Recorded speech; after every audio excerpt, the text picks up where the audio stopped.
Hello, my name is Dr. Rachael Roberts and I'm an internal medicine physician. I'm here today to talk about a very important topic, identifying the warning signs of asthma and when to seek urgent care.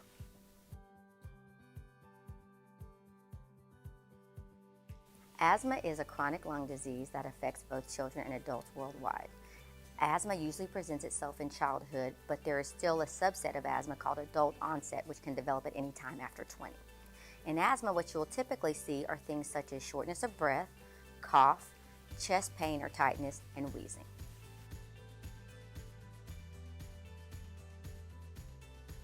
Asthma has several triggers and they can vary from person to person. They can include pollen, dust, pet dander, smoke in the environment, nicotine smoke, mold. They can include cold exposure, acid reflux, certain medications, strong odors, activities such as exercise. There is actually a subset called exercise-induced asthma, and commonly asthma can be triggered by upper respiratory infections such as the common cold and flu.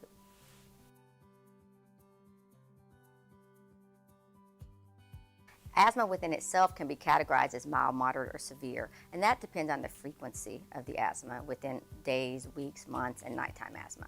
But specifically within each asthma attack, mild and severe can be distinguished by the symptoms onset and how quickly the symptoms are relieved. For example, with mild asthma, the symptoms come on and they may include some mild coughing, some mild shortness of breath, a little bit of wheezing, some chest tightness. Usually the person is not in any severe distress and they can take the rescue medication that has been designated by their provider, and within minutes they get relief and continue on their day.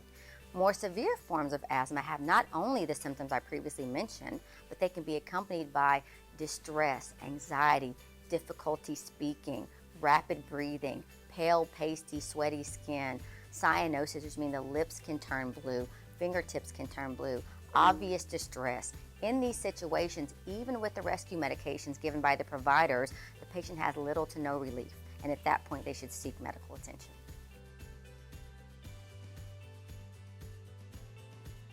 Some immediate steps that a patient can take when they're experiencing severe asthma is one, the first thing I tell patients is try not to panic. It's easier said than done. But as I mentioned before, stress can actually exacerbate asthma. That is why an action plan is important. An action plan tells a patient what to do depending on the severity of their asthma. In a severe case, the most important thing is positioning. Patients tend to want to lean forward and try to gasp for air when they're having an asthma attack. But in reality, the best position is to try to sit up straight to get the best airflow. So in that situation, have the patient sit upright, have the patient try to remain calm, and hopefully the patient will remember the plan that the provider, their doctor, has presented to them as to the best way to take their rescue medications. In addition to taking their rescue medications, there is something called a 4x4x4. This means 4 puffs with 4 breaths, 1 breath in between each puff, followed by waiting 4 minutes and then repeating the step all over again. This 4x4x4 is a widely accepted treatment for severe asthma, and we recommend that while patients are going through this step, at the same time they're getting emergency care.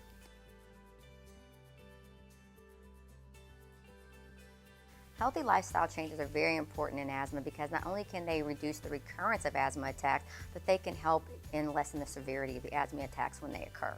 Some of those include healthy eating to maintain weight, good lung function, anti-inflammatory foods, good sleep hygiene because that will help with the immune system, decreasing stress if you're a smoker, smoking cessation. If you're around smokers, avoid smokers, understanding and recognizing triggers and avoiding them, low impact exercise, which always helps with lung function, to name a few. My advice to parents of children with asthma is, first of all, don't be discouraged and don't feel overwhelmed. Asthma is a very common chronic condition in children and can be managed easily if the parents work together with not only the doctors but with the children to have the best understanding of asthma.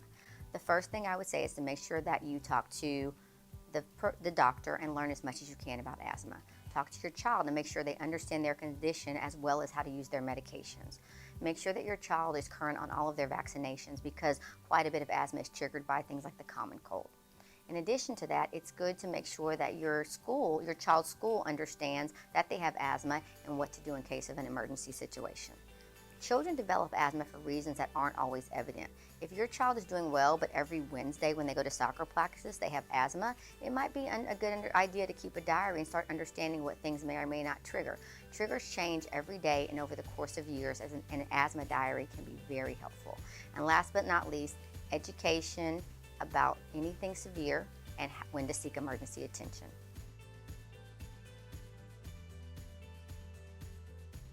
Some preventative measures that asthma patients can take to avoid serious episodes include identifying and avoiding triggers, taking the asthma medication as prescribed, getting vaccinations based on age and doctor recommendations, consider allergy and immunotherapy treatment if needed, allergy proofing the home, which includes washing sheets, regularly vacuuming, pest control, etc., and pay attention to the asthma plan as created between patient and doctor.